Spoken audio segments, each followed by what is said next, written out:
wabarakatuh.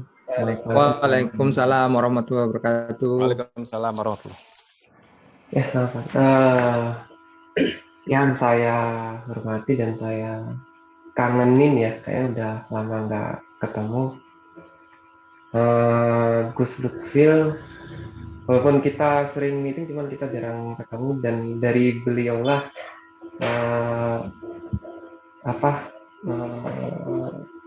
image dari TDA itu untuk di 7.0 terbentuk dengan arti-arti yang dibuat oleh beliau. Terus kemudian ada Daeng Fitriadi yang di periode 7.0 ini memastikan wilayah-wilayah aktif ya dengan pengembangan wilayahnya. Kemudian yang saya hormati dan kangenin kawan-kawan TDA Jaksel, mulai dari Mbak Dianita, terima kasih atas sumbangsihnya, atas kontribusinya, dan Doni yang mudah-mudahan dikuatkan di periode 7.0 selama mengemban amanah menjadi ketua TDA Jakarta Selatan. Terus kemudian tadi saya familiar banget dengar suaranya Mas Abraham ya pas awal tadi masuk, dan luar biasa penyampaiannya tadi, lugas dan memang sesuai dengan kondisi yang saat ini. Dan mudah-mudahan kita doakan orang tua beliau segera diberi kesehatan. Kemudian ada Pak Idan yang beberapa hari lalu kita ketemu. Memang saya amazed dengan style rambutnya yang sekarang. Ya memang luar biasa Pak Idan. Memang dari dulu saya udah ketemu. Ya mudah-mudahan dengan pengembangan amanah di periode kalau nggak salah 4.0 ya, dan di ketua TDA Jaksel sebelumnya, yang mudah-mudahan bisa menjadi berkah dan membawa perkembangan bisnisnya semakin berkembang. Terus kemudian ada Pak Syam, terus kemudian ada kawan-kawan dari TDA Jaksel, kawan-kawan pengurus ya TDA Jaksel yang lainnya yang saya hormati dan saya sayangi. Memang Jakarta Selatan ini saya sering lihat video dokumenter di televisi ya, di YouTube.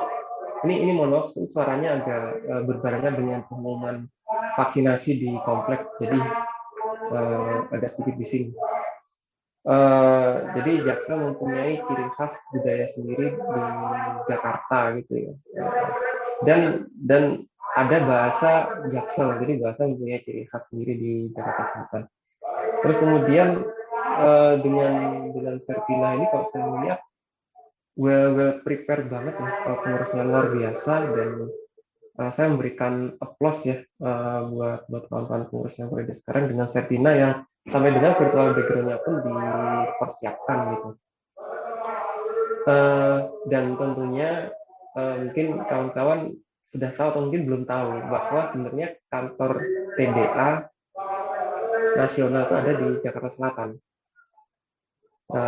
di TBC Matupang. Dan menurut saya Jaksel itu memang mempunyai ciri khas atau karakter tersendiri ya di komunitas tangan di atas. Nah, saya sambil baca contekan. Jadi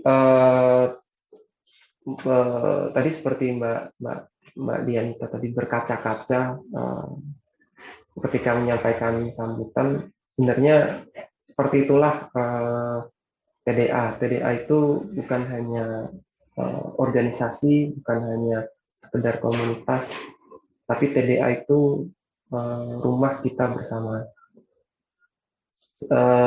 Selayaknya rumah ya, ketika kita masuk ke rumah kita merasa nyaman, homey, dan di situ memang TDA itu rumahnya entrepreneur seperti kita ini yang berdaya ya, yang berdaya atau memberdayakan melalui aktivitas kolaborasi, melalui aktivitas networking, dan tentunya dengan kita harus bisa menjaga keseimbangan hidup, dan tentunya kita memberikan dampak positif ke peradaban di Indonesia. Dan di sini memang temanya masih tetap sama yang kita tetap bawa dengan kondisi yang pandemi yang memang saya benar-benar merasakan ya di periode 6.0 itu berat sekali pas menjalani setahun terakhir ini. Kita tidak tahu harus ngapain, dan ini pertama kalinya, dan lebih kondisinya tuh lebih tinggi dibandingkan krisis di tahun 2008. Dan ini kita masih terjadi gitu, dan dan kemungkinan bisa diperkirakan mungkin setahun ke depan ini masih akan terjadi pandemi yang akhirnya membatasi kita untuk bersilaturahmi. Tapi memang di sini kekuatan sebelum saya diminta setelah saya diminta jadi presiden, saya survei dari kawan-kawan, dan ternyata TDA itu kekuatannya itu di silaturahmi, di ikatan. Ketika setahun terakhir di periode 6.0 ikatan itu hilang, hanya bertegur sapa aja di sosial media saat itu, motivasi dari kawan-kawan itu turun. Itu yang terjadi, dan memang itu benar.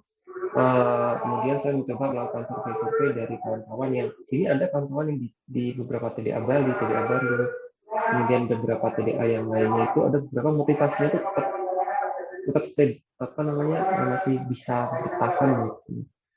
Dan ternyata ketika saya tanyakan, ternyata mereka aktif melakukan atau menjalankan program KMB atau kelompok mentoring bisnis yang per kelompoknya mungkin 5-10 orang.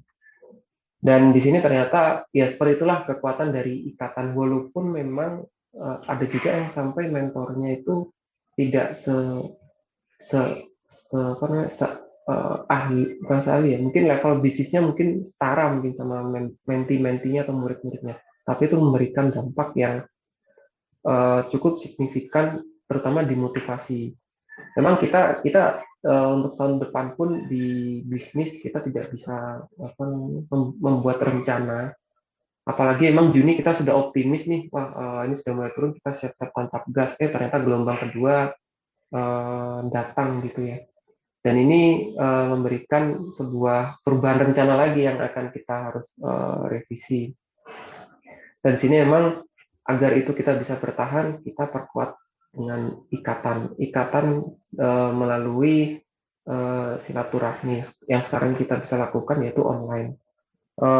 Contoh silaturahmi yang kemarin diadakan di TDA Surabaya, cangkruan online, dan ternyata itu yang acaranya di program hanya sebentar itu bisa sampai tengah malam.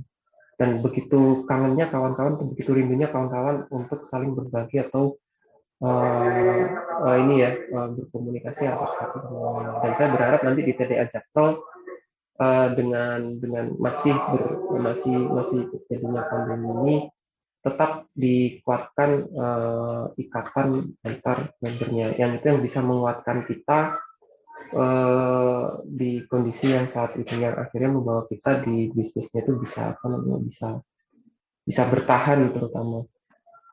Nah, kemudian saya berpesan ke pengurus yang baru ini, Om Doni dengan jajarannya, bahwa memang kita menerima amanah dan menjalankan amanah itu selama 2 tahun ke depan gitu ya. Dan di sini memang perlu diprioritaskan, diutamakan untuk bisnis dijalankan terlebih dahulu. Ketika ada hal-hal yang berhubungan sama bisnis, jalankanlah terlebih dahulu. Nah, kemudian baru untuk waktunya berikutnya yaitu di kegiatan di komunitas ber-PDA. Nah, kemudian ketika kita berkomunitas itu atau menjalankan komunitas itu kita nggak happy atau kita stres, kayaknya kita menjalankan komunitasnya itu ada yang perlu kita perbaikin. Karena harusnya menjalankan komunitas itu salah satu wadah kita juga meningkatkan booster motivasi dan meningkatkan kadar kebahagiaan kita. Bahkan saya pun di grup, di pengurus nasional, di pengurus yang lain-lainnya, ya kita fun gitu ya, kita menyenangkan dalam menjalankan organisasi ini. Dan saya berpesan di di kepengurusan berikutnya, jalankan roda organisasi ini, kemudian keseimbangan hidup dari pribadi, dari bisnis, dan dari organisasi itu bisa berjalan beriringan. Dan kita tetap selalu mengawal kawan-kawan member untuk memotivasi terus untuk setahun ke depan ini agar kita bisa lewatin bersama. Mungkin itu, selamat bertugas.